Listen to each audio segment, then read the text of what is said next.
A trio of local brothers are working on a plan to help address the need for affordable housing in the region with a project in southeast Gering that would include a planned development with homes constructed with shipping containers. KNEB.TV News starts right now. From your trusted source for news in western Nebraska and eastern Wyoming, this is KNEB.TV News. Presented by Platte Valley Companies, premier provider of financial services. Hello, I'm Ryan Murphy. This is KNEB.TV News, powered by Platte Valley Companies. Thanks for joining me. In our top story, Jake, Austin, and Colby Aulick have developed a unique proposal with a mixed-use project south and just east of the Pathfinder addition, which would include low-maintenance container homes in a gated, secure, planned development, plus more traditional-built, larger homes, and commercial properties just north of Highway 71 between 7th Street and Rundell Road. Jake Aulick tells KNEB News the idea started to come together late last summer, intended to help meet a portion of the housing needs of young staffers across a variety of local industries. This isn't supposed to be an Aulick project. This is supposed to be a community project, just like our vocational trades. We have a lot of good partners.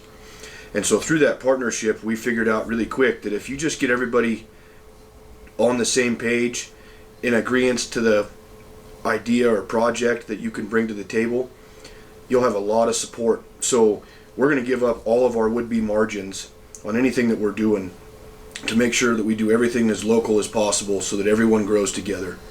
Aulick says as the area seeks to grow our own workforce locally through high school career academies and other training programs, building our own housing is a key to keeping these young workers in the area, providing them an avenue to put down their own roots in the region as well. Twin Cities Development approached the Aulick brothers last August for ideas on how to address the housing shortage, and Aulick says they will help shepherd the various aspects of the project. Well, the Scottsbluff City Council Monday evening approved a resolution to commit $200,000 in LB 840 funds as a match for the Nebraska Department of Economic Development Regional Workforce Housing Grant. A recent housing study shows that 589 new homes will be needed in Scottsbluff County in the next 5 years, including 277 in Scottsbluff alone. The state is offering a 2-to-1 match on funding, and combined with funds from Kimball and Morrill counties, the Panhandle would receive $1.5 million after the match. Twin Cities Development Executive Director Jordan Diedrich said the minimum loan amount for local contractors would be $20,000, with new construction projects having a 0% interest rate and rehabilitation projects having a 2% interest rate. And then there are maxes on how much, because it's supposed to be geared towards low to moderate income housing, so there is a max on what the house can be constructed for and sold for. For owner-occupied rehab or new construction, it's $325,000. For rehab or for rental units, it's $250,000. So that kind of keeps it low enough so that it's affordable housing. During the 2020 round of funding matches, the city of Scottsbluff was allocated $350,000, and funds were used in 8 rehabilitation projects and 3 new construction projects. We'll have more news right after this. Swipe right, swipe left, endlessly searching. Finding the perfect match isn't always perfect, but it can be when it comes to finances. Nora found the perfect business loan. Jenny opened her first savings account. Grammy loves her checking account. We found a match for Wilson Farms. The Sandersons were matched with a mortgage. Regardless of your financial situation, Platte Valley Bank will match you with the perfect solution. Find your match at Platte Valley Bank. This isn't just a beautiful hospital. It's the home to exceptional patient care. This is where specialty clinics meet your needs. This is where a friendly smile, a warm hand, and an empathetic ear exist to care for you. This is us. Box Butte General Hospital. Great things are happening here. Battle lines have been drawn in the opening legislative debate on LB 574, Senator Kathleen Kauth's bill that would prohibit gender-altering surgeries and drug treatments for those under the age of 19. With a motion to indefinitely postpone the bill already on the floor, the Omaha lawmakers said experts noted a sharp rise in gender dysphoria during the pandemic, driven heavily by lockdown-induced social isolation and contagion. Kauth says the stages of young brain development, especially during puberty, are of vital concern, and so-called affirmative treatments are not the right approach. We know from decades of research that children's brains take time to fully develop. The prefrontal cortex that controls the decision-making ability develops into the mid-20s. The thought that a child would be experiencing distress and be able to identify that distress as being transgender is logically inconsistent with what we know about children's decision-making abilities. This is the only psychological condition where the patient directs the doctor and parents in the treatment. In stark contrast to many of her comments on the subject during a 3-week filibuster, Omaha Senator Michaela Cavanaugh initially softened her rhetoric and appealed directly to Republicans to open their hearts and minds and think about what brought them to the legislature. What did you believe government should be? How did you believe government should function? So many of you have talked to me about government overreach time and time again. Big government, inflated government, parental rights. This bill stands in opposition to the tenets that many of you have expressed to me are at the foundation of why you are here. That tone changed after further debate broke down into partisan bickering as bill supporters were able to force a vote on the postponement motion, which failed 13-31. Floor consideration continued today, and Cavanaugh has filed 3 motions to send the measure back to committee, as well as 2 motions to bracket the bill until the final days of the session. A Scottsbluff woman caught trying to steal a car from a grocery store last spring has been sentenced. 32-year-old Jennifer Radomski told officers she had gotten the car as part of a protective custody deal, and further investigation revealed the car actually belonged to an employee at the store. She pleaded no contest to a charge of attempted theft by taking less than $5,000 and was sentenced to just 60 days in jail by District Judge Andrew Miller and received 15 days credit for time already served. Radomski had failed to appear for her initial sentencing, but her attorney said she had believed it to be 5 days later than the actual date. And weather permitting, work will begin tomorrow, March 23rd, on a 7-mile stretch of I-80 near Sydney. The Nebraska Department of Transportation says crews will be doing joint sealing and new lane marking. Traffic will be maintained with lane closures, signs, arrow boards, and cones. Anticipated completion is mid-May, and drivers are reminded to drive cautiously in and near work zones, buckle up, and put down those phones. Fogs, FOGs, fats, oil, and greases can build up in the sewer pipes and lead to damaging clogs and sewer backups in your home or business. Here are some proper disposal techniques. Don't pour fogs down sinks or drains. Store grease in containers with tight-fitting lids and once full, discard in the trash. Next, don't rinse grease off your cookware prior to washing. Finally, only flush toilet paper. Flushable wipes give fogs something to cling to and build up. Tri-City Stormwater wants you to remember it's our water, our responsibility.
For this week's featured pet of the week, we meet Hazel, a 2-year-old Terrier Pit Bull mix who's been at the Panhandle Humane Society for more than a month now.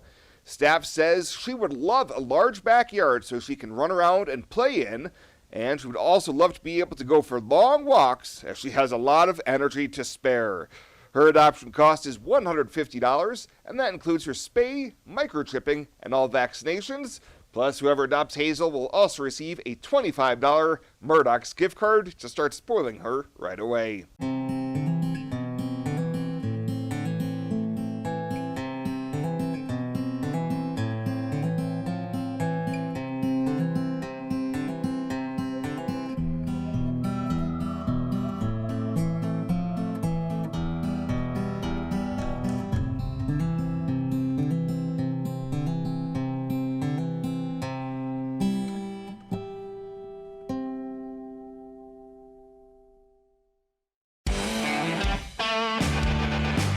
Welcome to Kelly's, home of the Valley's best selection of wine, spirits, and beer. Whether you're brand loyal to the tried and true brew or really enjoy trying something different and new, Kelly's has something for everyone.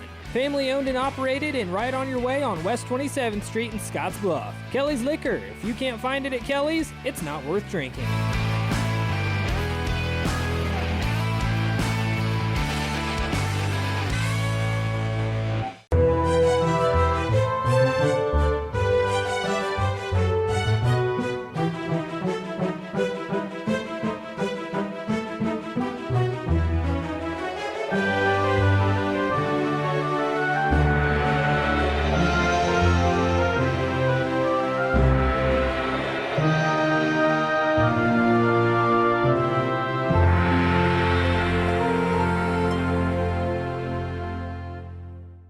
Well, let's take a peek at what's happening on your midweek community calendar.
The community calendar is brought to you by Riverstone Bank. Community strong with the people you know and trust. Panhandle Trails Intercity Public Transit, based in Alliance, Nebraska, is the only intercity bus serving Nebraska Panhandle communities and Pine Ridge, South Dakota. Panhandle Trails operates a regularly scheduled bus service, assisting you in making connections with Greyhound bus partners, regional airports, healthcare, employment and education opportunities, shopping, family, friends, and more. Panhandle Trails serves the general public of all ages and offers accessible transportation for those with special mobility needs. Let Panhandle Trails help you make your connection. Call 308-761-8747. At Platte Valley Bank, we want to help you plan for tomorrow while you enjoy today. Our personalized trust services can help you do just that. You've worked hard to build your legacy, and you want to make sure that gets passed on for generations to come. We offer the professional guidance necessary to ensure that happens, according to your wishes. We pride ourselves in being friendly and professional while offering a highly tailored, full line of trust and estate planning services to accommodate you. You belong here. And finally tonight, yesterday morning, Governor Jim Pillen held a proclamation ceremony at the Nebraska State Capitol building to declare it Developmental Disabilities Awareness Month. The purpose of this Awareness Month is to educate and encourage Nebraskans to provide individuals with intellectual and developmental disabilities the encouragement and opportunities they need to lead fulfilling and productive lives and achieve their full potential, goals, and dreams. And it's important that we keep the conversation alive so that we're encouraging and we are supporting and we are helping all of us have normal, meaningful, purposeful lives every single day. Pillen was joined by the director of the Division of Developmental Disabilities and the executive director of the Nebraska Council on Developmental Disabilities. Well, that does it for us this time. Thank you so much for tuning in. Stay safe out there. We'll see you here next time.